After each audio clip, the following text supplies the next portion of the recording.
खुशामदीद मोहतरम नासरीन, आप तमाम का HK न्यूज़ में खैर मक़दम है। लोकायत SP एंथोनी जॉन ने लिया पब्लिक कंप्लेंट्स। बसवा कल्याण तालुका के तहसील ऑफिस में बतारीख 16 मई को दोपहर 3 बजे से 5 बजे तक ये मीटिंग लगाई गई। इस मीटिंग में हुलसूर तालुका और बसवा कल्याण तालुका के तमाम ऑफिसरान मौजूद थे। इस पब्लिक मीटिंग में 3 कंप्लीट AYR, 1 कंप्लीट भोजगा ग्राम की है। वहाँ के पंचायत के PDO अब्दुल रज़्ज़ाक़ की ये कंप्लेन है कि पंचायत से जो घर मिलता है और घर का अमाउंट सरकार से रिलीज़ हुआ है, लेकिन वो घर वालों को अमाउंट नहीं मिला है। इस काम में PDO अब्दुल रज़्ज़ाक़ की लापरवाही देखने को मिली और एक कंप्लेंट KB डिपार्टमेंट की है और एक CMC ऑफिस की है। ये सारे कंप्लीट SP एंथोनी जॉन से सुनी और सारे ऑफिसरान को कहा कि ये जो काम है वो टाइम दिया गया है तो टाइम में होना चाहिए, नहीं तो उन ऑफिसरान के ख़िलाफ़ सख्त से सख्त कार्रवाई की जाएगी। आइए जानते हैं इस खुसूस में मज़ीद तफसीलात। पेश है बसवा कल्याण से नुमाइंदा रिपोर्टर शेख असलम की। HK न्यूज़ के लिए यह खुसूसी रिपोर्ट। मज़ीद ताज़ा तरीन ख़बरों से अपडेटेड रहने के लिए चैनल को लाइक करें, शेयर करें, सब्सक्राइब ज़रूर कर लें। ಅವರಿಗೆ ಸೇವೆ ಸಲ್ಲಿಸ್ತಾ ಇದ್ದ ಪಕ್ಷದಲ್ಲಿ ಮುಂಬರುವ ದಿನಗಳಲ್ಲಿ ಸಹ ನಮ್ಮ ಏನು ಅಹವಾಲು ಕಾರ್ಯಕ್ರಮಗಳಾಗ್ತವೆ ಅಂತ ಸಂದರ್ಭದಲ್ಲೂ ಸಹ ಅವರು ನಮಗೆ ಈ ಅರ್ಜಿಗಳನ್ನು ಕೊಡಬಹುದಾಗಿದೆ ಅಂತ ನಾವು ಅವರಿಗೆ ಸೂಚಿಸಿದ್ದೀವಿ. ಸೊ ಅದನ್ನು ಹೊರತುಪಡಿಸಿ ಬರೀ ಲೋಕಾಯುಕ್ತ ಸಂಸ್ಥೆ ಇದೆ ಅಂದ ಮಾತ್ರ ಸೇವೆ ಸಲ್ಲಿಸೋದಲ್ಲ, ಅದನ್ನ ಪ್ರತಿಯೊಬ್ಬರಿಗೂ ಸಹ ಇದು ಮನಸ್ಸಿನಿಂದ ಬರಬೇಕು. ನಾವು ಸಾರ್ವಜನಿಕ ನೌಕರರು, ನಾವು ಇಲ್ಲಿ ಇರೋದು ತೆರಿಗೆ ಸಾರ್ವಜನಿಕರು ಕಟ್ತಾ ಇರುವಂಥ ತೆರಿಗೆ ಹಣದಿಂದ ನಮ್ಮ ಸಂಬಳ ಎಲ್ಲ ಸಿಗ್ತಾ ಇರೋದು. ಹಾಗಾಗಿ ನಾವು ಸೇವೆಯನ್ನು ಮಾಡಬೇಕು ಸಾರ್ವಜನಿಕರಿಗೆ ಅನ್ನುವಂಥ ವಿಷಯವನ್ನು ಸಹ ಅವರಿಗೆ ತಿಳಿಸಲಾಗಿದೆ. ಇದೇ ಸಂದರ್ಭದಲ್ಲಿ ನಮ್ಮ ಎಲ್ಲ ಸಾರ್ವಜನಿಕ ಕಚೇರಿಗಳ ಎದುರಿಗೆ ಏನನ್ನು ಬೋರ್ಡನ್ನು ಹಾಕಬೇಕು ಅನ್ನೋದನ್ನು ಸಹಿತ ಈ ಒಂದು ಭಿತ್ತಿಪತ್ರಗಳನ್ನು ಸಹ ನಾವು ಅವರಿಗೆ ನೀಡಿದ್ದಿದೆ. ಅದರ ಒಂದು ಮಾದರಿ ಇಲ್ಲಿದೆ.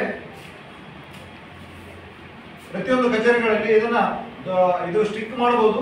ಇದರದ್ದೇ ದೊಡ್ಡ ಪ್ರಮಾಣದಲ್ಲಿ 2x4 ಅಥವಾ 3x4 ಅಳತೆಯ ಅವರ ಕಚೇರಿಗೆ ಸಂಬಂಧಿಸಿದಂತಹ ಈ ಒಂದು ಭಿತ್ತಿಪತ್ರವನ್ನು ಸಹ ಇದನ್ನು ಡಿಸ್ಪ್ಲೇ ಮಾಡಬೇಕಂತ ಎಲ್ಲ ಅಧಿಕಾರಿಗಳಿಗೂ ಸಹಿತ ನೀಡಲಾಗಿದೆ. ಮುಂಬರುವ ದಿನಗಳಲ್ಲಿ ಇದನ್ನ ಪ್ರತಿಯೊಂದು ಕಚೇರಿಗಳಲ್ಲಿ ಇದನ್ನ ಹಾಕಿದ್ದಾರೆ ಇಲ್ಲೋ ಅನ್ನುವಂಥ ಒಂದು ವಿಷಯದ ಕಡೆಗೂ ಸಹ ನಾವು ಪರಿಶೀಲನೆ ಮಾಡುವಂಥ ಕಾರ್ಯಕ್ರಮ ಇದೆ. ಯಾರು ಹಾಕಿರೋದಿಲ್ಲ ಅವರ ಮೇಲೂ ಸಹ ಕ್ರಮ ಕೈಗೊಳ್ಳುವಂತಹ ಒಂದು ಕ್ರಮ ಜರುಗಿಸಲಾಗುವುದು.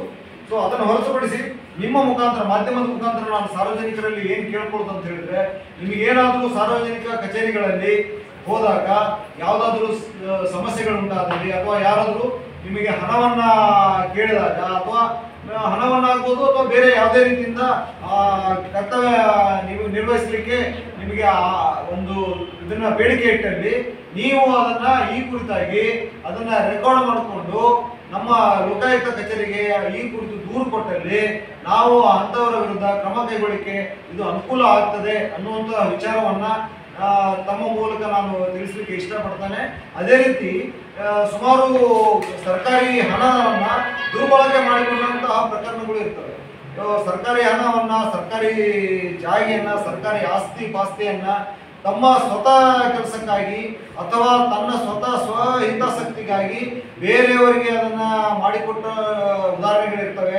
ಅಂತ ನಿದರ್ಶನಗಳಿದ್ದಲ್ಲಿ, ಅಂತ ಮಾಹಿತಿ ತಮಗೇನಾದರೂ ಗೊತ್ತಿದ್ದಲ್ಲಿ ಈ ಕುರಿತು ಸಹ ತಾವು ನಮ್ಮ ಲೋಕಾಯುಕ್ತ ಕಚೇರಿ ಬೀದರ್ ಅವರಿಗೆ ಅಥವಾ ನನ್ನ ಕಚೇರಿ ಕಲಬುರಗಿಯಲ್ಲಿ ಇದೆ, ಐವಾನ್ ಶಾಹಿ ಇದರಲ್ಲಿ, ಅಲ್ಲಿನೂ ಸಹ ತಾವು ದೂರನ್ನು ಕೊಡಬೇಕು ಅಂತ ಹೇಳಿ ತಮ್ಮ ಮಾಧ್ಯಮದವರ ಮುಖಾಂತರ ನಾನು ವಿನಂತಿ ಮಾಡ್ಕೊಳ್ತೇನೆ.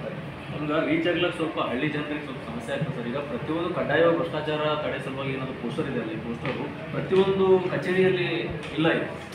ಸೊ ನೀವು ಸ್ವಲ್ಪ ಕಡ್ಡಾಯವಾಗಿ ಅದನ್ನು ನೋಟಿಸ್ ಮಾಡಿದ್ರೆ ಅವರಿಗೆ ಸ್ವಲ್ಪ ಅನುಕೂಲ ಆಗಿಲ್ಲ. ಅದನ್ನು ಮುಂಬರುವ ದಿನಗಳಲ್ಲಿ ಅದನ್ನ ಎಲ್ಲ ಗ್ರಾಮ ಪಂಚಾಯಿತಿ ಕಚೇರಿಗಳಿಗೂ ಸಹಿತ ಎಲ್ಲ ಗ್ರಾಮಗಳಲ್ಲೂ ಸಹಿತ ಅದನ್ನು ಡಿಸ್ಪ್ಲೇ ಮಾಡುವಂತ, ಮುಖ್ಯ ಸ್ಥಳಗಳಲ್ಲಿ ಡಿಸ್ಪ್ಲೇ ಮಾಡುವಂತ ಕ್ರಮವನ್ನು ನಾವು ಜರುಗಿಸಲಾಗ್ತದೆ. ಸರ್, ಈಗ ಸರ್ಕಾರಿ ಕಚೇರಿಗಳಿರ್ಬೋದು, ಆಸ್ಪತ್ರೆ, ವಸತಿ ಶಾಲೆ, ಇಲ್ಲಿ ವ್ಯವಸ್ಥೆ ಸಾಕಾಗ್ತದೆ. ನಾವು ಸರ್ಪ್ರೈಸ್ ವಿಸಿಟ್ ಮಾಡ್ಬೋದು ಅಂತ ಇರ್ಬೋದು. ಇಲ್ಲಿವರೆಗೆ ನಾವು ಆ ರೀತಿ ಕಾಣ್ತಾ ಇಲ್ಲ ಇತ್ತೀಚೆಗೆ. ಇಲ್ಲ, ಅದನ್ನ ಮಾಡ್ತಾ ಇದೀವಿ. ಈಗ ಕಾರ್ಯಕ್ರಮಗಳು ಪ್ರಾರಂಭ ಆಗಿದ್ದಾವೆ. ನೀನು ನಮ್ಮ ಜೊತೆ ಬಂದ್ರೆ ಅದ್ರದ್ದು ಒಂದು ಇದನ್ನು ನೋಡ್ಬೋದು. ಈ ಇವತ್ತಿನ ಕಾರ್ಯಕ್ರಮದಲ್ಲಿ ಸರ್ಕಾರಿ ಆಸ್ಪತ್ರೆಗೂ ಸಹಿತ ಭೇಟಿ ಕೊಡೋದಿದೆ, ನೀವು ದಯವಿಟ್ಟು ಬರಬೇಕಂತ ನಾನು ನಿಮಗೆ ಕೇಳ್ಕೊತಾ ಇದ್ದೀನಿ.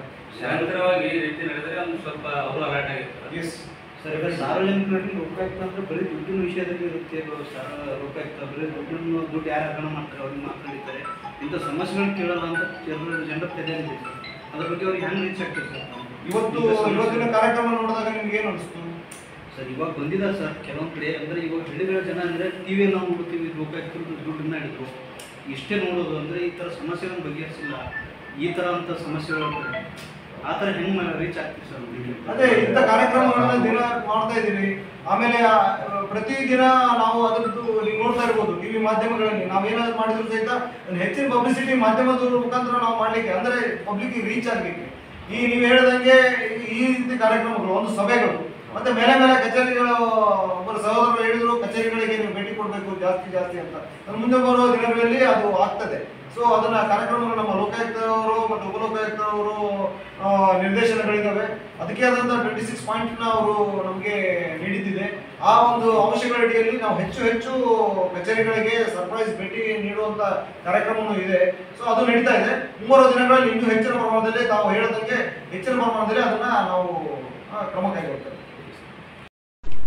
बसवा कल्याण छिल्ला गली में मौजूद मदीना पब्लिक स्कूल में एकेडमिक ईयर साल 2024-25 के लिए एडमिशन से जारी। मज़ीद तफसीलात के लिए दिए गए इस नंबर पर रब्ता किया जा सकता है। फ़ोन नंबर है 9036256432।